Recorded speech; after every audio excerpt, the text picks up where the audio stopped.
Hello, my name is Mad Max, and yesterday I made a post on Reddit that got a lot of positive feedback. It's about how to tackle big problems in life, how to set your goals, how to reach your goals, how to change your life around, and how to motivate yourself for it.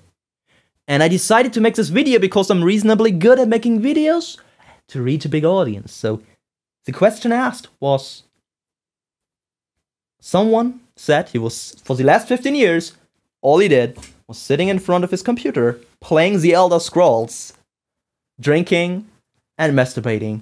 And he said, I'm boring. How can I change it? And I sat in front of my computer, I read the question, and I shook my head, and I thought, you're not boring. So let me tell you something. Do you know Day 9? I tell you who Day 9 is. Day 9 is a StarCraft 2, that's a computer game. It's a StarCraft 2 analyst and commentator. He really thinks StarCraft 2 is the best thing in the universe.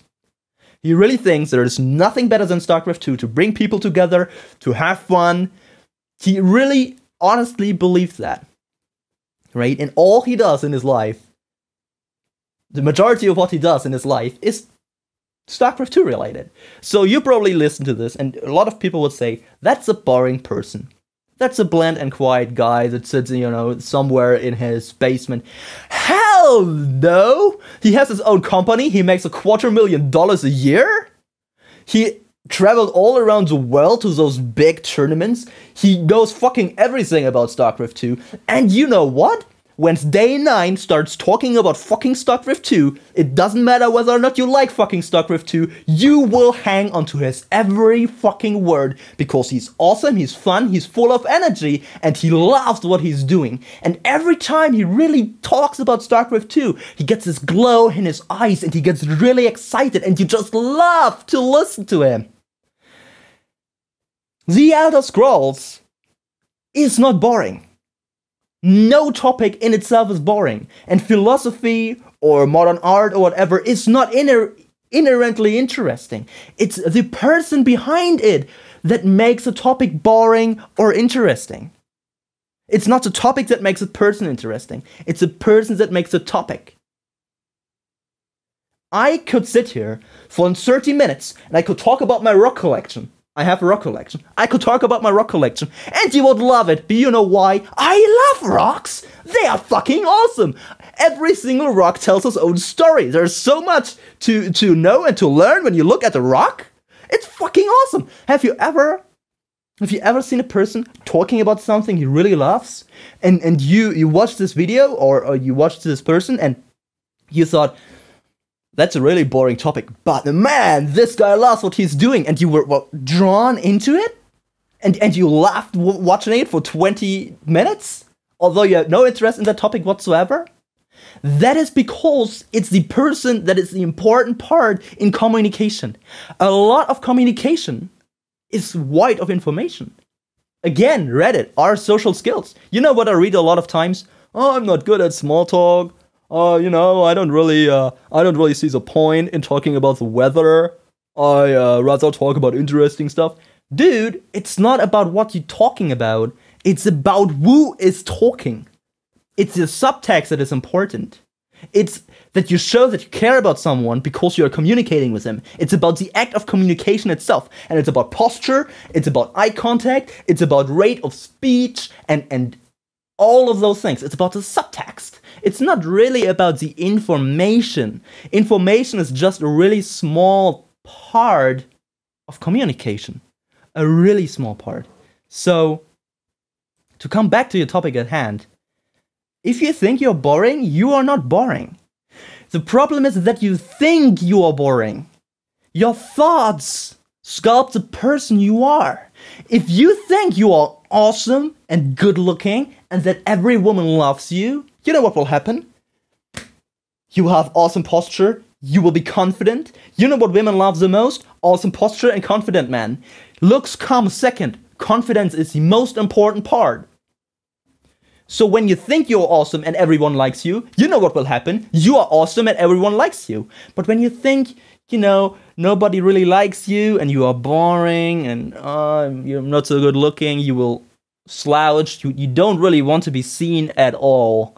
You rather just stand there in the corner by yourself, talk to the dog, or pet the cat, and then the cat runs away. And then you're sad because that was the only companion you had at that party. You know the reason for that? It's because you have low self-esteem. And this low self-esteem drags you down. And it stands in the way of everything you ever wanted to achieve. It's the fucking enemy that holds you back because you could be awesome. But you're dragged down by this enemy of the self-esteem, and you are going to kick its ass. It is not so difficult after all. You can kick its ass, but how do you do that? If you have one of those really big problems in life, how can you possibly solve it? You tried so many times after all. You tried to become a better and more interesting person. Every time you fail. And you are sitting there and you look up, and in front of you is this giant cliff that is a problem you want to solve, and you cannot see how you will ever be able to climb this cliff. Well, let's talk about how problems are solved. Let's talk about how real-world problems are solved. Let's talk about how we landed on the moon. Do you really think Kennedy asked Werner von Braun, dude, land on the moon? And Werner von Braun said, okay. Well, that's probably how it went down. But then Werner von Braun sat at a table with other people because they were intelligent and they knew how to solve problems. And they knew the only way to solve such a big problem is to break it down. So Werner von Braun said, we need a rocket. And some other engineer said, we need a landing module. And then Werner von Braun worked on the rocket and the other engineer worked on the landing module. And then they broke it down further.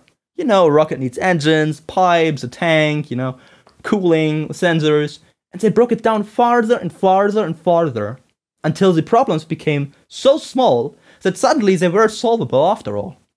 And then one engineer one day got a call or a fax. It was back in the oldie days after all. So he got a fax. And the fax was specifications for a switch. And all he needed to do was to build one switch, according to specifications. And he built this one switch, and that was his part. That was his contribution to us getting to the moon. They broke this big problem down so much until it became a fuck ton of really small problems. So basically, they didn't work on climbing the cliff. They worked on turning that cliff into a really, really long stairway. And suddenly, you no longer have a cliff, suddenly you have a stairway. And a stairway you can work with. Sure, it's a really long stairway, and maybe it has 1,000,000 of steps. But you can climb that stairway one step at a time. You can break down your problems in life the same way. You start out and you say, you know, okay, you're right, Mad Max. I do have low self-esteem, and it's making my life living hell. Maybe you even thought about killing yourself. How could you ever get out of that? You have to look your problems into the eye and be brutally honest about it yourself. And then you have to break them down into sub-problems. You have low self-esteem? Okay. Maybe you have a poor body image. Maybe that's part of it. Poor body image. Well, you know, what can I do to solve my poor body image? Well, you know, I could work out, I could work on my diet, and so on and so forth. You can break it down farther and farther and farther. Until you reach at a point where the problems are so small you can solve them. And once you reach that point, you just got your new goal in life. Solving those little problems one step at a time. But please, don't just start off and be off and try to solve all the problems at once. Solve them one after the other. If you want to try them, solve them all at the same time, you will fail. Solve them one after the other. And solve them in a specific way. Don't just say, okay, I will work out. That doesn't work. Your brain works in a very specific way. And you have to work together with your brain to solve your problems. You cannot, if you work against your brain because you formulate your goals in the wrong way, then you will fail. You have to formulate your goals according to the SMART criteria. Okay? That is specific, measurable, achievable, relevant, and time-bound. So instead of saying, okay, I will work out, or okay, I will change my diet, you say something like, okay, I am going to work out beginning next Monday. I will work out 2 times a week, Monday and Thursday, for 1 month. And I will do 3 times 8 push-ups, 3 times 8 squats, whatever, right? You define it. You define it really well. And suddenly, you end up with a goal that works with a SMART criteria. It's specific. You define exactly what needs to be done. You cannot just wiggle your way out of that. You cannot say, yeah, I kind of did it. No. It's specific, right? Either you did it or you didn't. It is measurable. Again, that ties in with what I just said. You, in the end of the day, you can say, okay, I achieved it or I didn't. Either you worked out 2 times a week doing 3 times 8 squats and so on and so forth, or you didn't. It's measurable. You have a specific you have a specific goal that you can reach, and you can measure when you reached that goal. That is important, because otherwise you don't know whether or not you really achieved the goal, and if you don't define it right, then you can start softening the goal up, right? Don't leave yourself that much space. It's achievable. That is really important. Do not try to reach a goal that you cannot achieve, because you will fail. If you cannot achieve it, you will fail. And you know what happens then? Your brain will start linking disappointment with work. Because you worked hard and then you failed because it was just too much for you. And there's no shame in that. It was just too much for you at the moment. And then you fail and your brain says, okay, I'm disappointed now. Why am I disappointed? Hey, I worked hard just a week ago. I think those two things are related. You don't want that to happen. You need an achievable goal that you can solve. And if it's just making an appointment with a therapist or whatever, that's an okay goal. Something small that you can reach. That is important. Goals that you will fail suck. So it's achievable. It is relevant. Working out is relevant because it makes you happier, it gives you more energy, it helps with your body image. Cool. Don't take goals that, don't help you. Like, I will go outside now and buy a bag of chips. That's not good, right? It's not relevant for making your life better. It is time-bound. You say, okay, I will start next Monday, so you cannot really postpone it. And you say there's a deadline to it, right? In this case, the deadline is I will work out for 1 month. So you know that after the month, it's at least over. And you know that then the goal is over and you can kick back and say, hey, I just achieved that goal. But it also means that you cannot postpone something too much. Let's say you want to go to the dentist. Set yourself a deadline, right? So that you cannot procrastinate and put this goal off more and more and more. There has to be a deadline. It has to be time-bound. That helps you start working on that goal. All right? So, choose goals that you can realistically, that's important, realistically achieve, right? And then start working on it. And you know what will happen? When you achieve that goal, even if it's just a really small one, even if you just went out and got your hair cut, right? You just achieved the goal.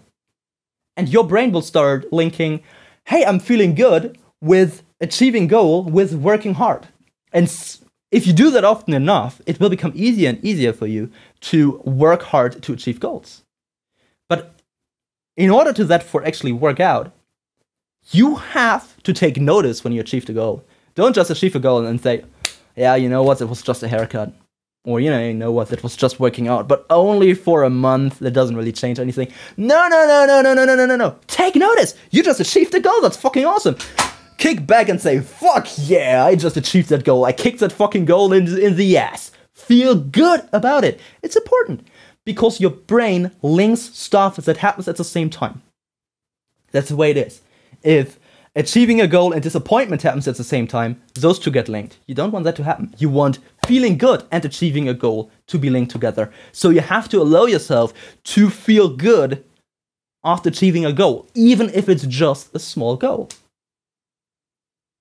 And if you do all that, if you start to identify your problems, if you start to break your problems down into smaller, solvable ones, and if you then formulate positive goals, that are achievable, that are specific, measurable, achievable, relevant, and time-bound. And then when you achieve those goals, feel good about it, you will be able to solve those big problems in life. You will be able to work on your poor body image. You will be able to work on your low self-esteem. And suddenly you will find out that you're much happier in life. And you will arrive at a point, like I am right now, where you just feel better. Suddenly everything is clearer. It's like you just opened your eyes. It's like a fog that has suddenly gone. You feel so much better and have more energy and you're more motivated, and you cannot really pinpoint it to one exact little thing that you did. But it's the fact that you were constantly working on yourself and you constantly took one step at a time that together have a big impact on your life. So don't put it off any further. You can do it. You can change your life. One small step at a time. My name has been Mad Max. Thanks for watching this video, and tune in next time.